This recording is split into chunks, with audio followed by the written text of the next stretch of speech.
The wind howled across the crystal peaks of Havenmoor, carrying ice and dust from the distant nebula. Hrothgar sat motionless on his perch, watching the lights of the trade station far below. For 1,000 years had passed since he first claimed this mountain. For 1,000 years of watching, waiting, guarding treasures that no longer mattered to anyone but himself. His scales, once brilliant crimson, had faded to dull copper.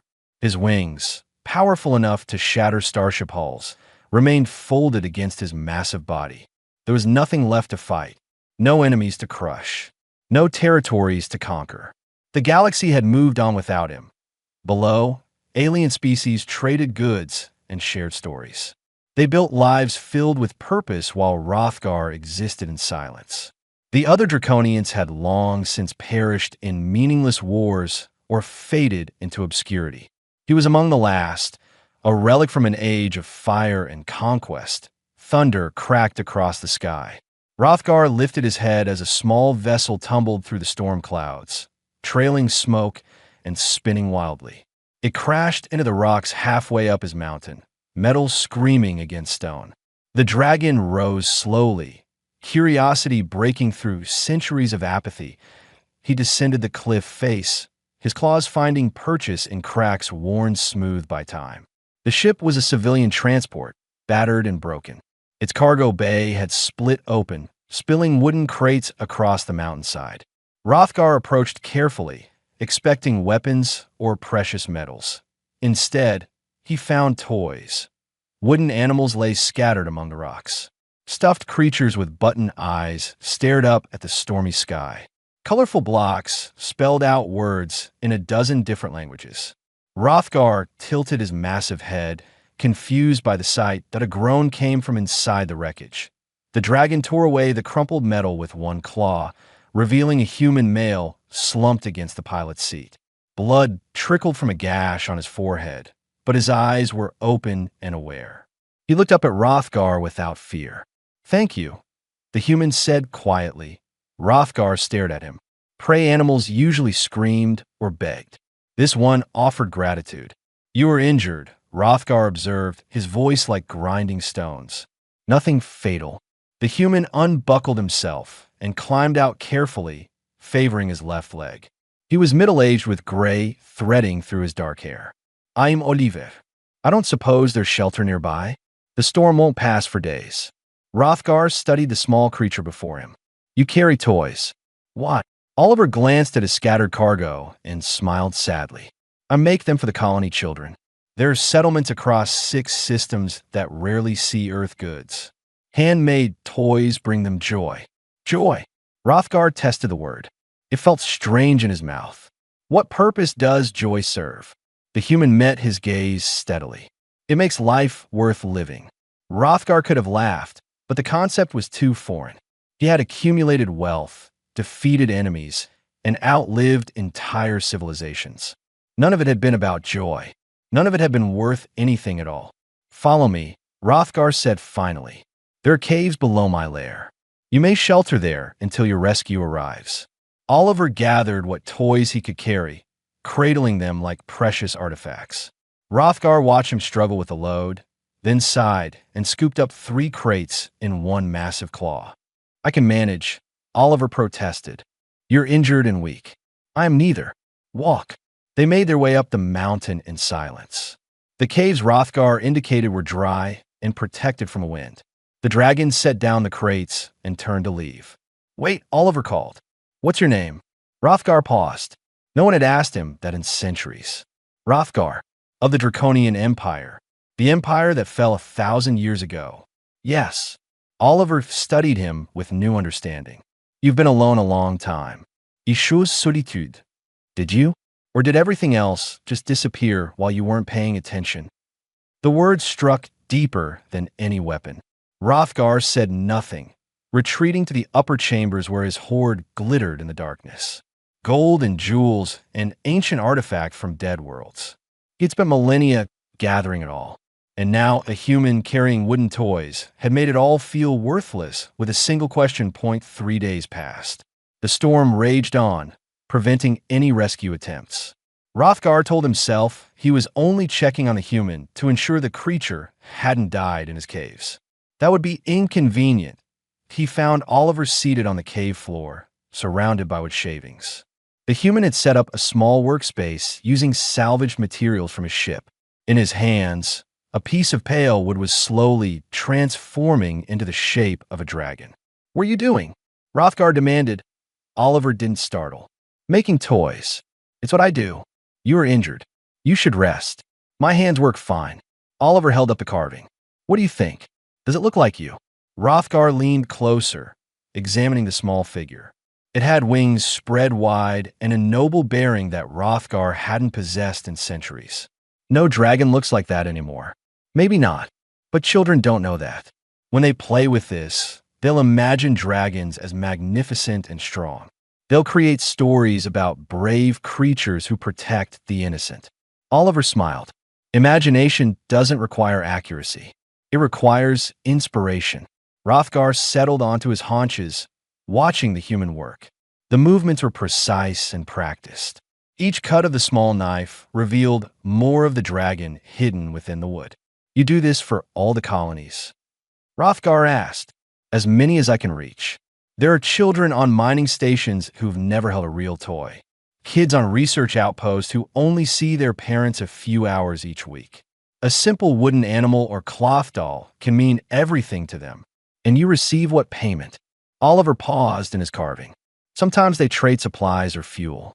Mostly, I just get letters telling me how much the toys meant. That's enough." Hrothgar couldn't comprehend it. For 1,000 years of living by the principle that power and wealth were everything, and this fragile human was shattering that foundation with wooden toys and quiet words. "Have you ever experienced joy, Hrothgar?" Oliver asked softly. The dragon opened his mouth to answer, then closed it again. In 4 millennia of existence, through conquests and victories and the accumulation of vast treasure, he couldn't remember a single moment of true joy. The silence stretched between them until Oliver returned to his carving, and Hrothgar retreated once more to his hoard, seeing it clearly for the first time as exactly what it was: nothing at all. Curiosity was an unfamiliar feeling. Hrothgar had forgotten what it meant to wonder about something beyond his immediate needs. Yet each day, he found himself descending to the lower caves earlier than necessary, drawn by the soft sounds of Oliver's knife against wood. The human had recovered quickly.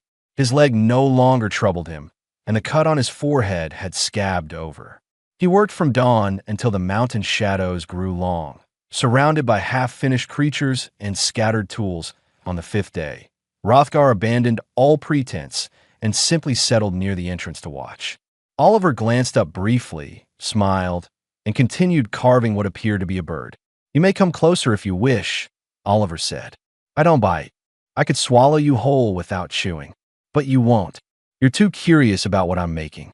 Hrothgar huffed smoke through his nostrils, but moved closer. The bird was taking shape nicely, its wings spread as if caught mid-flight. Oliver's hands moved with confidence, each stroke deliberate and certain. "How do you know where to cut?" Hrothgar asked. "The bird is already inside the wood. I'm just removing everything that isn't bird." Oliver held up the piece, examining it from different angles. "You have to understand the grain, see how the fibers run. Work with the wood, not against it." He set down the bird and picked up a fresh piece of pale timber. "Here, feel this." Hrothgar extended one massive claw. The wood was smooth and light, with subtle lines running lengthwise through it. "See those lines? That's the grain. If you carve along them, the wood cooperates. Fight against them, and it splinters." Oliver demonstrated with a careful cut that peeled away a thin curl of wood.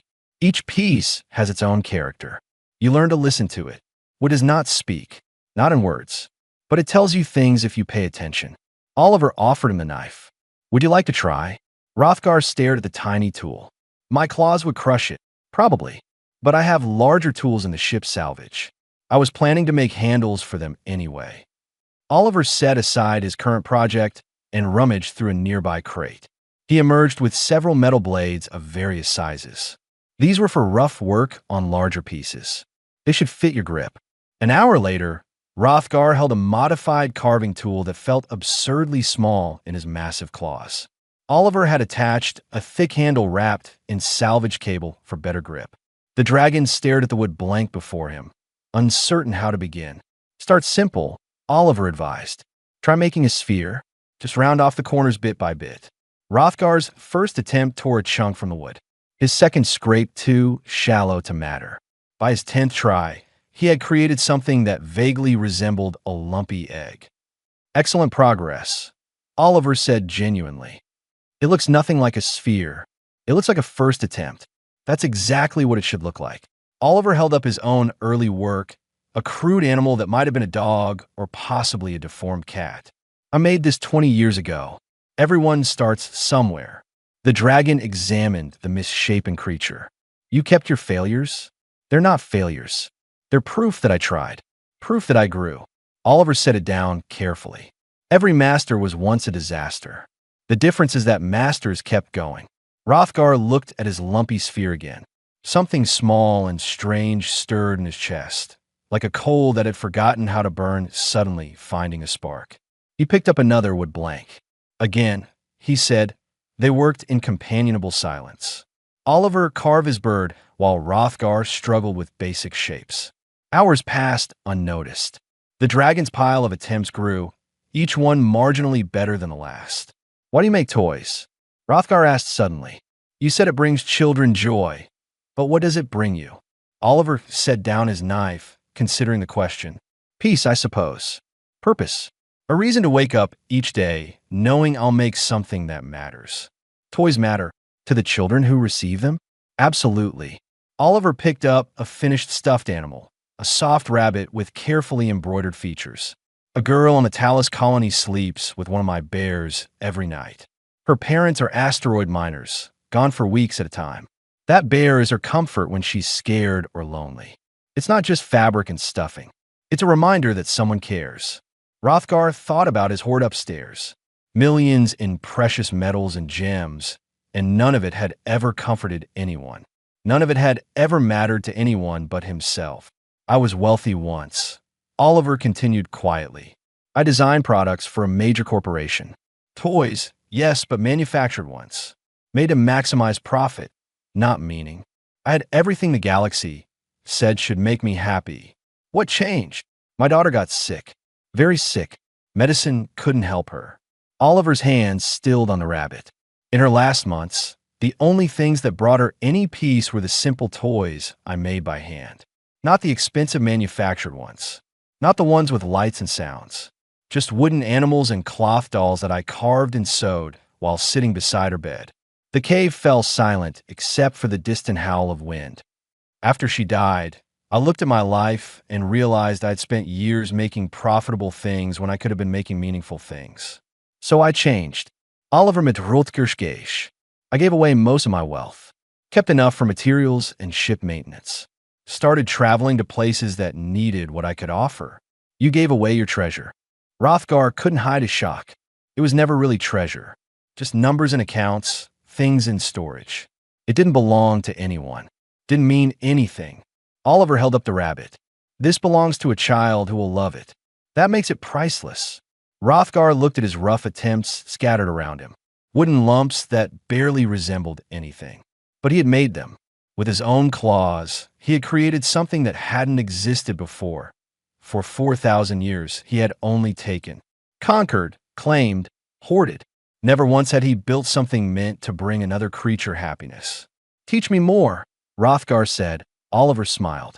I thought you'd never ask. 9 days had passed since the crash.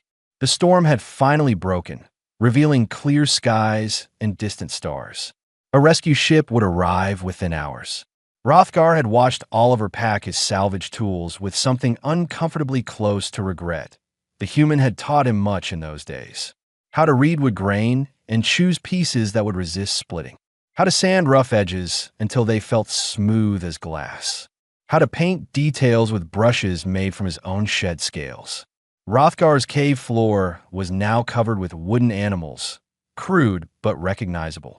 You're a natural, Oliver said, examining a carved fish Hrothgar had completed that morning. Most people take months to achieve this level of detail. I have had 4,000 years to develop precision. I simply never applied it to creation before. Rothgar picked up a small wooden dragon, one of his better pieces. What happens to these now? That depends. What do you want to happen to them? Rothgar had no answer. He had made them because the act of creation had filled something hollow inside him. But now they sat useless, gathering dust in a cave no one would ever visit. Oliver settled onto a rock, his packed bags at his feet. Can I tell you about some of the children I delivered to? If you wish. There's a mining colony on Talus 9. 16 families, mostly human with a few Valorians mixed in. The children there have never seen an ocean or a forest. They live in pressurized domes, breathing recycled air. Their parents work 12-hour shifts in dangerous conditions. Oliver picked up one of Rothgar's wooden fish. A child there named Danny collects my ocean creature carvings. He's never seen a real fish, but he's memorized everything about them. He tells the other kids stories about swimming in Earth's seas. Rothgar listened, watching the human's face light up with the memory. Then there's the research station orbiting the black hole in Sector 7. 3 families live there, collecting data that won't be analyzed for decades. A girl named Sophia has one of my puzzle boxes. She solved it hundreds of times, but she says it helps her think. Helps her remember that someone out there knows she exists. You remember all their names. Every single one. Because they're not just customers or recipients. They're the reason I do this. Oliver set down the fish. Each toy carries a message. It says you matter. You're worth the time it took to make this. Someone thinks about you, even across the vastness of space. Rothgar looked at his creations with new understanding. They weren't just objects. They were connections waiting to happen. Could I send them to your colonies? He asked quietly. Oliver's expression brightened. You want to donate them? I have no use for them. And you speak of children who might. Rothgar paused, struggling with unfamiliar feelings. You said each toy carries a message. What message would mine carry? That even the oldest, most isolated beings can still care, can still create, can still reach out. Oliver stood and placed a hand on Rothgar's massive claw. That's powerful, Rothgar. That matters more than you know. The dragon stared at the small hand on his scales. Such a fragile gesture, yet it carried more weight than any treaty or threat he had ever encountered. A bright light appeared in the sky, growing larger. The rescue ship was approaching. Oliver gathered his belongings quickly. I need to ask you something before I go. Why did you help me? You could have left me in that wreckage. Rothgar considered the question. I do not know.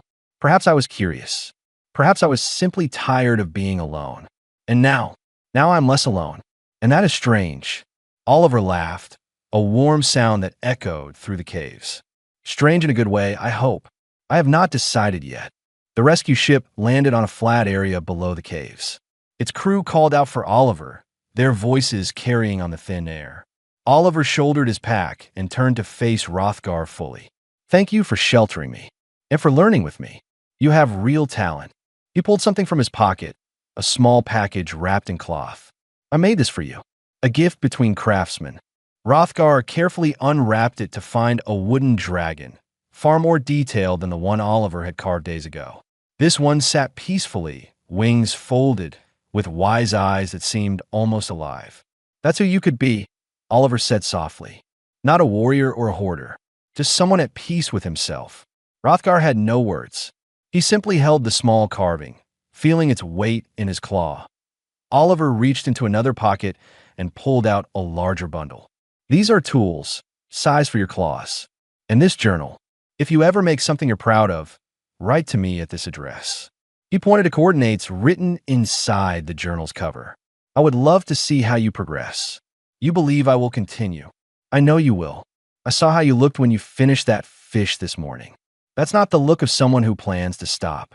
The rescue crew was getting impatient, calling more urgently. Oliver waved at them, then looked back at Rothgar one last time. Joy is a choice, Rothgar.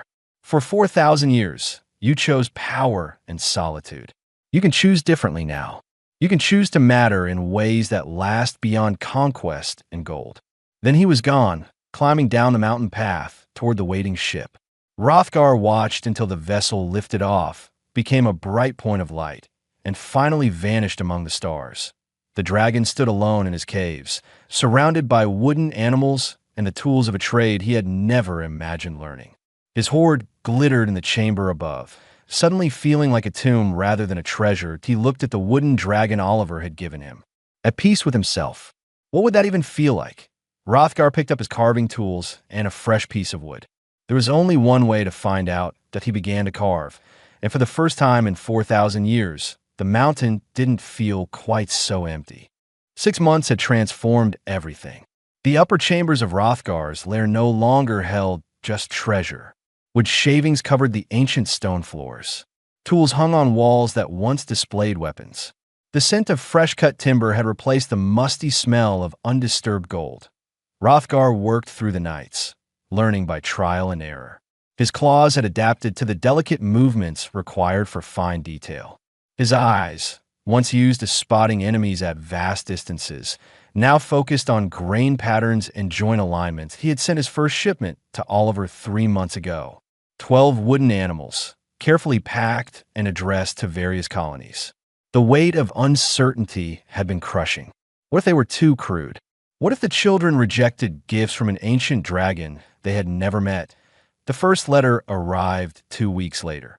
Hrothgar had stared at the small envelope for an hour before opening it. Inside, written in careful childish letters, was a message from Danny on Talus 9. Dear Dragon Toymaker, thank you for the fish. I named him Splash. He sits on my bed and I tell him about the ocean even though neither of us have seen it. My dad says you're very old and very wise. I think you're very nice. Thank you. Your friend, Danny. Hrothgar had read it 17 times. Then he carved another fish, even better than the first, and sent it with a note. For Splash to have a friend. Hrothgar. More letters came. From Sophia with the puzzle box. From children on stations and colonies whose names Hrothgar learned by heart. Each one thanked him. Each one shared small pieces of their lives. Each one called him friend. The dragon had started a careful journal, documenting which child received which toy. He noted their preferences, their stories, their struggles. A boy who loved starships received a detailed model with movable wings. A girl recovering from illness got a soft cloth doll that could survive endless hugging. Hrothgar discovered he had opinions about things he had never considered before. He learned which woods held paint best, which joinery techniques survived rough play, how to balance educational value with pure enjoyment. The knowledge accumulated like treasure, but this treasure grew richer with use rather than gathering dust. His hoard had shrunk considerably. He traded gold for rare woods from across the galaxy. Gems became fabric dyes. Ancient artifacts were exchanged for tools and materials. Each transaction felt like shedding dead weight. The communication system chimed, startling him from his work. Oliver's face appeared on the small screen. Hrothgar, I hoped I'd catch you. How's the crafting going? The dragon held up a mechanical toy he had been assembling. A small dragon with wings that actually flapped when wound. Complex, but satisfying. The gear ratios are challenging. Oliver laughed. You've come so far. I have something to tell you, though. It's important. Hrothgar set down his work, focusing completely on the screen. There's a children's hospital on Breslin Moon. It specializes in terminal cases, kids who won't make it home. Oliver's expression grew serious. They've requested toys. Lots of them. The children there don't have much time, and the staff wants to make their remaining days as bright as possible. The dragon felt something cold settle in his chest. What is the purpose of bringing joy to those who will die? I asked myself that once. Oliver leaned forward. My daughter taught me the answer. She knew her time was limited, but she chose to spend it experiencing happiness anyway. She played, she laughed, she loved. Every moment of joy was a victory. A victory against what? Against despair. Against the darkness that wants us to give up. Oliver's voice was gentle but firm. Joy doesn't become less meaningful because it's temporary. Maybe it becomes more meaningful. Maybe choosing happiness in the face of certain loss is the bravest thing anyone can do. Hrothgar thought about his 4,000 years. He had lived through ages, survived when others perished, accumulated wealth beyond measure. And until 6 months ago, he had felt nothing but emptiness. These children would live brief lives, but fill them with more meaning than he had managed in millennia. When do they need the toys? Hrothgar asked. As soon as possible. But Hrothgar, this is an obligation. If it's too difficult, I will make them. The dragon's voice was firm. Tell me about the children. Their names, their interests, everything you know. Oliver smiled, relief evident on his face. I'll send you the files. There are 43 patients currently, ages ranging from 3 to 16. Mix of species, various conditions. 43 individual toys. I will need 3 weeks. That's ambitious. I am an ancient dragon with nothing but time and a workshop full of materials. I will manage. They talked for another hour, Oliver sharing details about each child. Hrothgar took careful notes, his mind already designing specific pieces for specific needs. A music box for a girl who could no longer speak but loved melodies. A tactile puzzle for a boy losing his vision. A soft companion for a child who spent most days in pain. After the call ended, Hrothgar looked at his workspace with new understanding. This wasn't just a hobby anymore. This was purpose. Real, tangible purpose that affected lives directly. He selected his finest woods and began planning. Each child would receive something unique, something that spoke to who they were as individuals. Not generic toys, but personal gifts that said someone had listened, had cared enough to create something specifically for them. 3 days into the project, another letter arrived. This one from a child named Lily at Breslin Hospital. Someone had told her a dragon was making toys for the patients. Dear Dragon, I am 7 and I am sick. The doctors say I won't get better. I'm not scared because my mom is here and she holds my hand. But I get bored sometimes. If you make me a toy, could it be a dragon like you? I've never met a real dragon. Your friend, Lily. Hrothgar set the letter down carefully. His claws trembled slightly as he selected a piece of the finest golden wood he owned. It had been part of his hoard for 2,000 years, saved for no particular reason.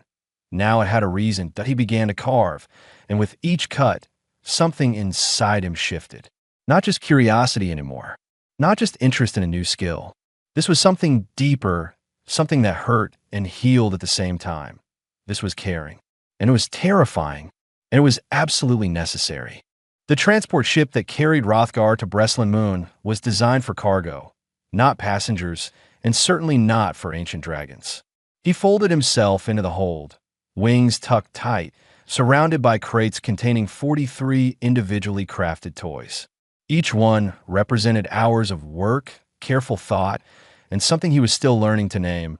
Oliver met him at the landing platform. The human looked older than Hrothgar remembered, but his smile was genuine. I wasn't sure you'd actually come, Oliver said. The toys require delivery. I am delivering them. You could have shipped them. Hrothgar was silent. The truth was he needed to see where they would go. Needed to understand the children who had written to him. Needed to face whatever he was feeling about mortality and meaning and the terrible weight of caring about fragile beings. Breslin Children's Hospital was built into the moon's surface, protected from radiation and temperature extremes. Its corridors were painted in bright colors, but they couldn't hide the underlying purpose. This was a place where children came to die as comfortably as possible. The medical director, a Valorian named Dr. Sean, greeted them with cautious optimism. The children are excited to meet you, but some are very ill. Please be gentle. I am always gentle with the young, Hrothgar said, and was surprised to find it true. They led him to a courtyard open to the dome above. Synthetic sunlight filtered through, warming the space. Beds and chairs were arranged in small clusters. And everywhere, children. Some were bald from treatments. Others were thin and pale. A few were missing limbs. Many had tubes and monitors attached to their small bodies. But they all turned to look when Hrothgar entered, their eyes wide with wonder and fear in equal measure. Hrothgar sat down slowly, making himself as small and non-threatening as possible. The children watched him. He watched them back. The silence stretched uncomfortably. Then a small voice asked, "Are you really the dragon toy maker?" Hrothgar located the speaker. A girl, perhaps 7 years old, completely bald with dark circles under her eyes. She held a blanket clutched to her chest. I am Rothgar. I make toys. So yes, I suppose I am. I am Lily. I wrote to you. Something caught in Rothgar's throat. This was the child who had asked for a dragon toy, who wasn't scared of dying because her mother held her hand, who got bored sometimes. I made something for you, he said quietly. Would you like to see it? Lily nodded eagerly. Oliver brought over one of the crates and carefully removed a package wrapped in soft cloth. He handed it to Rothgar, who offered it to Lily with a gentleness that would have shocked his younger self. She unwrapped it slowly, then gasped. The wooden dragon was golden, its wings spread wide, its expression wise and kind. It was exactly Lily's size, perfect for hugging or displaying. We can make it together, Rothgar said, if you would like. I brought the materials to build something new. Lily climbed down from her bed, dragging her stand with her. She settled beside Rothgar, her tiny hands touching his massive claw with complete trust. Can we make another dragon? A friend for this one? We can make whatever you wish. Other children began to approach, slowly at first, then with growing confidence. A boy asked about the mechanical toys. A girl wanted to know if Rothgar could really breathe fire. A small child simply climbed into his lap and fell asleep. Rothgar found himself surrounded by curious, brave, dying children. And something inside him broke open. He spent the day teaching them how to select wood, how to feel the grain, how to make simple cuts safely under supervision. The medical staff watched nervously at first, but Rothgar's patience was infinite. He guided small hands, offered encouragement, celebrated every tiny success.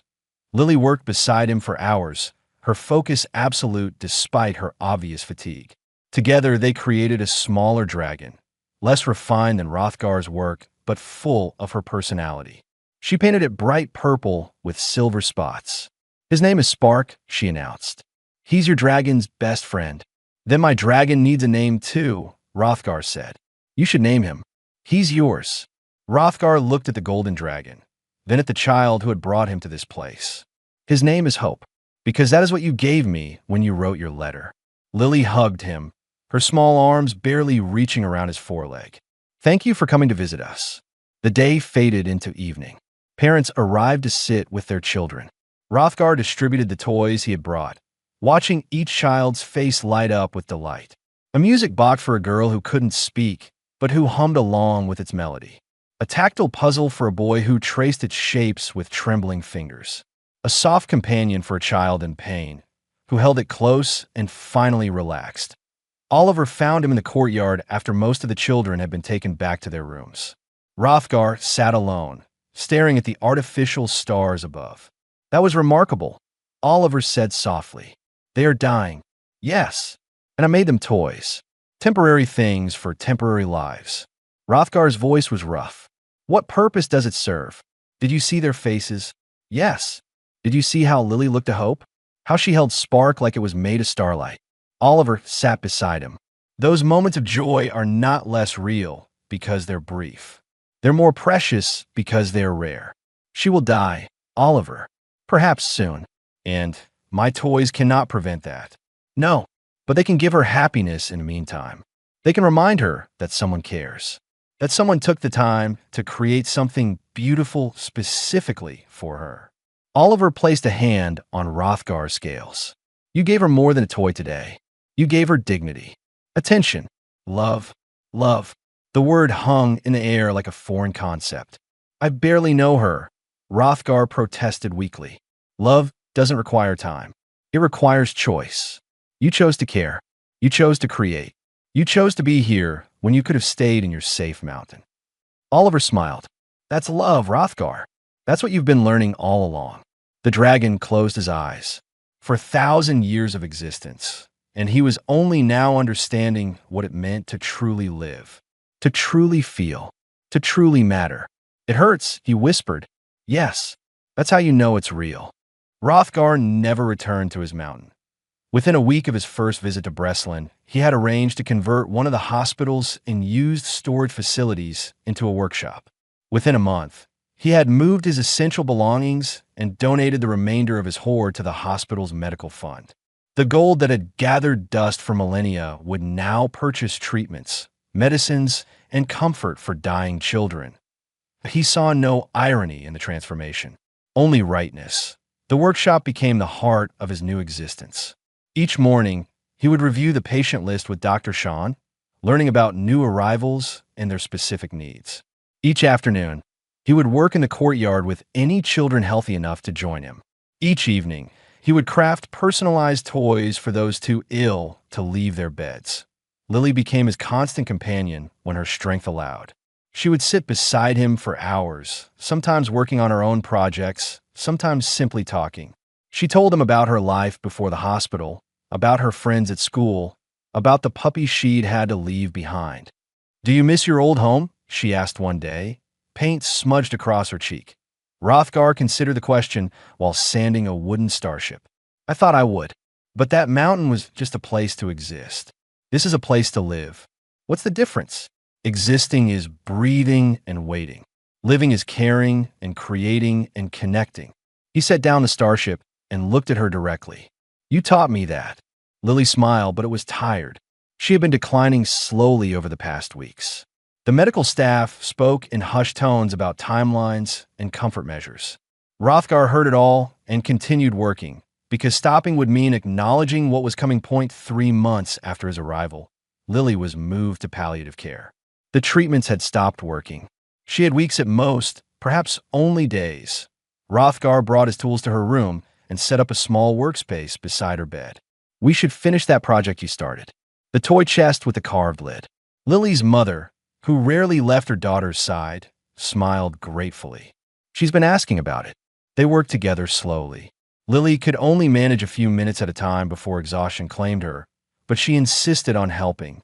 Her small hands guided Rothgar's claws through the delicate detail work on the lid, a scene of dragons and children playing among stars. "Will you stay here?" Lily asked one afternoon, her voice barely above a whisper. "After I'm gone?" Rothgar's claws stilled. "If the hospital will have me, the other kids need you.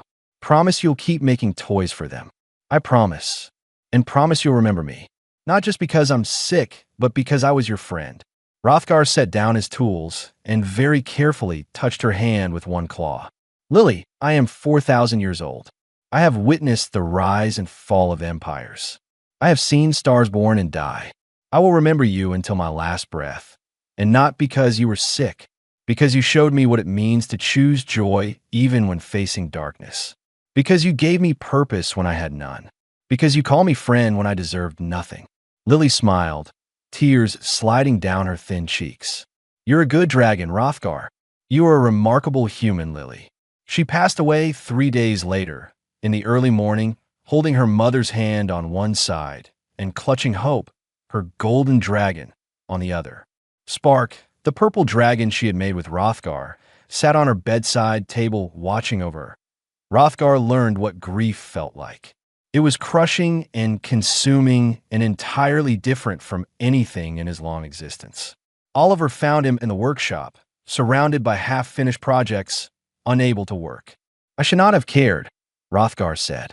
"I should have kept my distance. Would you take it back? If you could choose not to have known her, would you?" The dragon thought about Lily's laugh, the way she painted without fear of making mistakes, how she had trusted him instantly despite his fearsome appearance, the pure joy on her face when they finished projects together. "No," he whispered, "I would not trade knowing her for anything. Then the pain is the price we pay for love. And it's worth it." The hospital held a memorial service. Children who could attend shared stories. Parents thanked Rothgar for the time he had given their daughter, and Rothgar stood silently, holding the toy chest they had made together, now finished and polished to perfection. That Lily's mother approached him afterward. "She wanted you to have this." She handed him a letter, sealed with a purple wax stamp in the shape of a dragon. Rothgar waited until he was alone to read it. "Dear Rothgar, if you're reading this, then I'm gone, but that's okay. I'm not scared. I wanted to thank you for being my friend. You made my last day special. You show me that big, scary things can be gentle and kind. Please keep making toys. Please keep helping the other kids. Please keep choosing to live instead of just exist. You're the best dragon in the galaxy. Your forever friend, Lily." At the bottom, she had drawn a picture of them working together in the courtyard, surrounded by wooden animals and happiness. Rothgar placed the letter in the toy chest, next to the tools Lily had used. Then he returned to his workshop and began to craft. Years passed. Rothgar became a fixture at Breslin Hospital. Children came and went, some recovering, many not. Each one received his attention, his care, his carefully crafted toys. He learned their names, their stories, their dreams. He taught them to create. He gave them moments of joy and purpose. The galaxy eventually learned about the dragon toymaker of Breslin. Other hospitals requested his work. He trained volunteers, sharing his knowledge freely. A network of toy makers emerged, all inspired by an ancient dragon who had discovered that the greatest treasure was not gold or power, but connection. Oliver visited regularly, always bringing new woods and materials. They would work side by side, two craftsmen who had found meaning in creation. "Do you ever regret it?" Oliver asked one day. "Giving up your old life?" Rothgar looked around the courtyard where a dozen children were crafting their own projects under his guidance. Laughter echoed off the dome above. Paint and wood shavings covered everything. It was chaotic and messy and absolutely perfect. "I regret waiting 4,000 years to start living," he said, "but I do not regret a single moment since." An elderly dragon now, his scales faded to pale copper, Rothgar sat in his workshop surrounded by children and toys and purpose. He thought of Lily often and all the others who had passed through his life too briefly. Their memories didn't hurt less with time, but the pain had become bearable, even precious, because pain meant he had loved, and love meant he had lived. For the first time in his impossibly long existence, Rothgar understood joy. Not the temporary pleasure of conquest or acquisition, but the deep, abiding joy of making a difference, of mattering to someone, of choosing every single day to create light in dark places. That he picked up his tools and began a new project, humming a melody Lily had taught him years ago. Around him, children worked and played and lived their brief, brilliant lives, and the dragon toymaker smiled.